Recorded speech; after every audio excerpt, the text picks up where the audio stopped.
Hey everyone, it's Kateria Knows. We're going to be speaking about shedding the ego and the importance of doing so. The ego is the false self. It's the false identity. The ego is what you have developed upon your being from living in society. It's kind of like the person that you feel society wants you to be, who your friends and family expect you to be. Throughout your certain circumstances and experiences in life, you have developed this certain personality and a certain being to kind of protect your true inner self because you don't want to feel or be too vulnerable.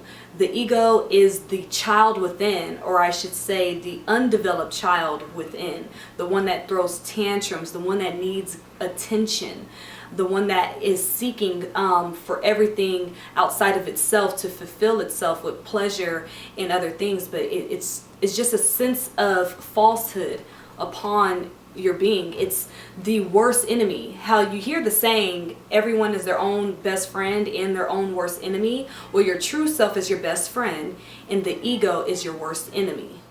There are many signs to being able to tell if you are dealing with ego yourself or if others are dealing with ego. Symptoms of the ego, I like to call them, are having jealous feelings, feeling jealous of another person.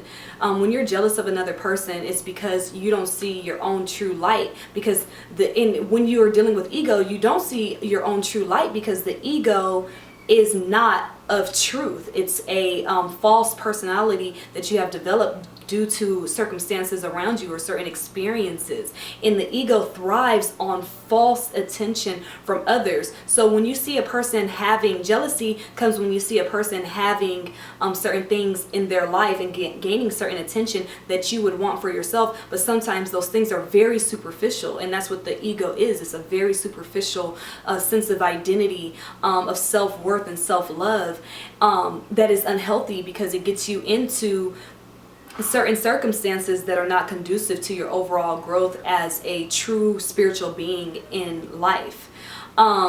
You'll see others dealing with jealousy, dealing with hate, talking about other people and other people what they don't have.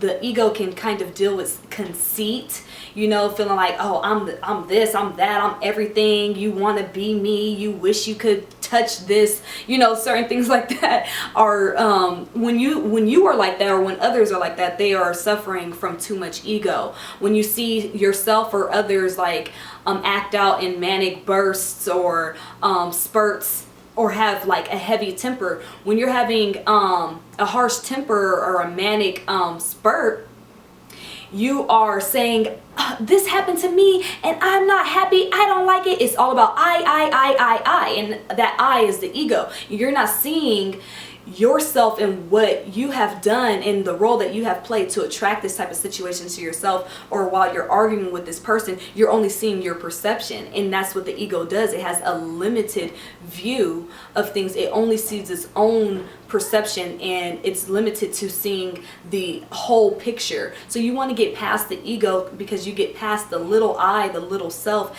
that is all about itself, and it has such a disconnected to oneness. I hear a lot of people having fears of shedding ego, and I myself had fear of shedding ego, and I have not shed all of my ego. I'm not going to stand here before you and act like I'm just, an egoless person and full of purity. No, I'm not. But there are a lot of fears with shedding the ego. People feel that when they shed their ego, they're going to lose the attention, the quote-unquote attention that they receive from others. But when you lose the attention that people are getting from others, like you see a lot of women are getting attention because they have nice bodies and big asses, or they got pretty hair, or it's always something superficial, something on the surface is what I should say. But when you lose this attention, and when you shed your ego, you don't necessarily lose attention, but the attention that you do receive from others is that of true love. It's not coming from a superficial space. You're coming from a total package, from being beautiful from the inside out. People are starting to attract to you because they see a certain purity within you that has developed from shedding the ego. You develop that sense of purity. Also, people feel like they will get lost on their path when, you know, they shed their ego. They'll feel lost in the world because the ego also tells you like, oh, I work this certain job, so this is my title, this is who I am. And when you shed your ego, one of the fears, you feel like you don't know what you're going to do in life. But what happens when you shed that ego, instead of just having a path or having a job or what you're doing in life, you start to find your true purpose in life. And now any job that you're doing is going to be a job of pleasure. And they say when you are doing what you truly want to do, you never work a day in your life. So when you lose that quote unquote path and you find purpose, now you are gaining the wealth and, you know, money and different things and living from your purpose, and you're contributing to all of humanity as a whole. Because to remind you, the ego is all about the self and the greed of what I want, what I need to have, and it's all about me, me, me. But when you shed the ego, you feel like the sense of peace, and you're like, oh, okay, I'm fine with their gifts, talent, beauty, and all that is with them, and I just want to know who I am so I can contribute to life here on earth, because we're all going to leave this place one day. We're mere human beings. That's all that we are simple human beings having an experience here. We're spiritual beings having a human experience, but we're just human beings. We're on the microcosm of things. Why would you want to even hold on and have an ego when it's not even conducive to your eternal life, in your spiritual life? Because we're barely here. They say that this life is an illusion because it's only about 60 to 100 years long. Well, our true life lasts for an eternity. How could you even fraction in 60 to 100 years, even a million years into an eternity? You can't. So that's what makes it illusionary. And why have an ego about that when you're only here for a certain time? Why not come to the world and enjoy it as if you're on a vacation and everyone here is a friend or a brother or sister, and you're like, hey, how's it going with you guys? Oh, wow, you could build fires, or you dance, or you do this. That is so cool. Well, this is what I do. That feels so much better and so much lighter than having this false sense of reality and identity of, oh, I'm the shit, I'm this, I'm that, I do these different things, or having intense insecurity, I'm not good enough, I'm this, I'm that. That's still ego.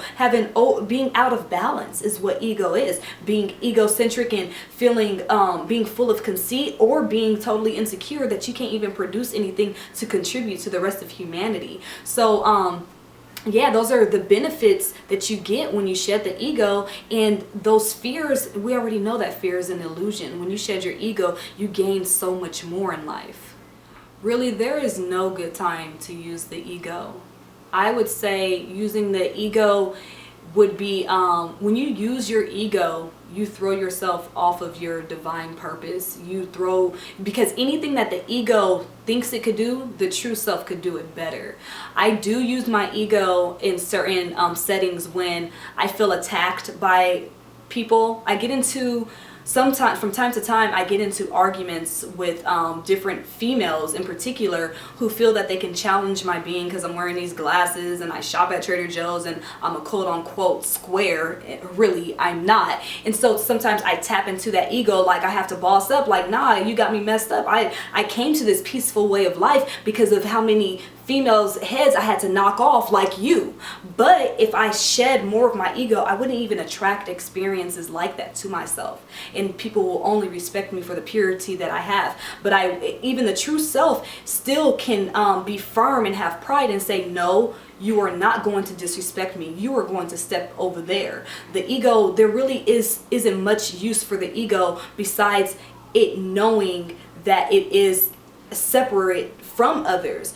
But you can still know that with having your true self fully complete and activated. So having an ego, the only right place and time to have an ego is in a child. But they're going to have their ego, but you can develop it into them becoming their truest self. So yeah, I don't think there's no good time to use your ego. Because anything that the ego thinks it could do, it's kind of like, when's a good time to use the devil? In the next 12,000 year cycle is the good time to use the ego, to be honest. We're out of that. Shake it off. There are many ways to get over the ego.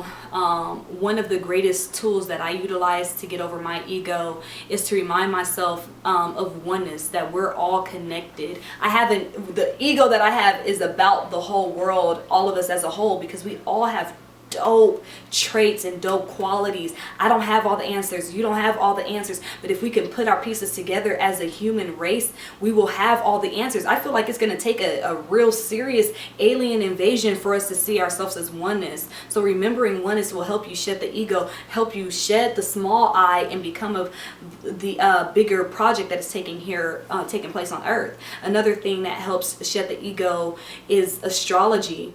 Astrology is a major factor in shedding the ego as well, because it helps you to define who you are. It helps you to know heaven's plans for you in this existence on earth. It helps you to know, okay, this is how I deal. This is my best type of relationship. This is the best way for me to attract wealth, abundance, and money.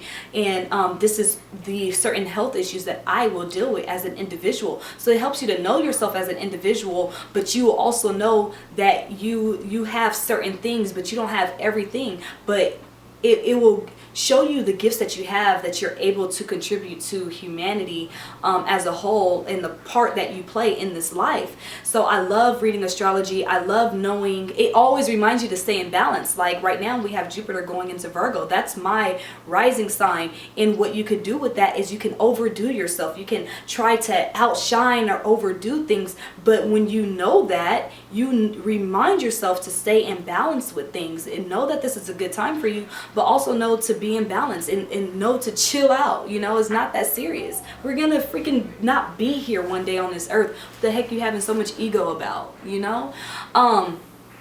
Yeah, and so understanding that karma is a factor in life is important with shedding the ego. Why is karma a factor? When you do something to another person, they say it comes back to you tenfold. Why does it come back to you? Because that person is also you. So when you're doing wrong to another person, it comes back to you because you're doing it to yourself, because that person is an extension and a reflection of you. So then when you start to see that that works on a grand and global scale to all people, you start to feel more connected to other people. You start to understand oneness, and therefore there is no point in having an ego for just the small self, for just the I. Now, not having an ego doesn't mean to not have pride. Yes, have pride in what you do, but don't be so caught up in yourself thinking that you are the all that is. There is a vast world of amazing people here that are also an extension of you, that are here to help you on your growth and your journey, and appreciate those other people, the talents and the gifts that they have to offer you. When you have so much ego, you kind of close yourself off to the gifts and what is wonderful about others. You're not even able to go out and enjoy other people. You're not even fully able to enjoy yourself because you're always doubting yourself. You're always putting so much pressure on yourself to be better. You never feel complete. You're never satisfied. So when you shed your ego and you align to your true self, who's much more beautiful, much more powerful, and much more respected than the ego, you have this sense of you have a moment of peace inside of you, and that energy is reflected to others, and you allow your meridians and your chakras and everything to open up and everything to oscillate, that the universe just starts to bestow the gifts upon you that are designed for you and that are destined for you in this lifetime. So that is my take on shedding the ego. I hope that gave you guys some information on different techniques and the importance of it. I'm telling you, the journey to shedding the ego is a very beautiful one. Continue on your journeys and path, and leave any comments at the bottom. Don't forget to subscribe. Let me know your experiences with shedding the ego. I'll get back to you very soon. It's Kateria Knows. Peace.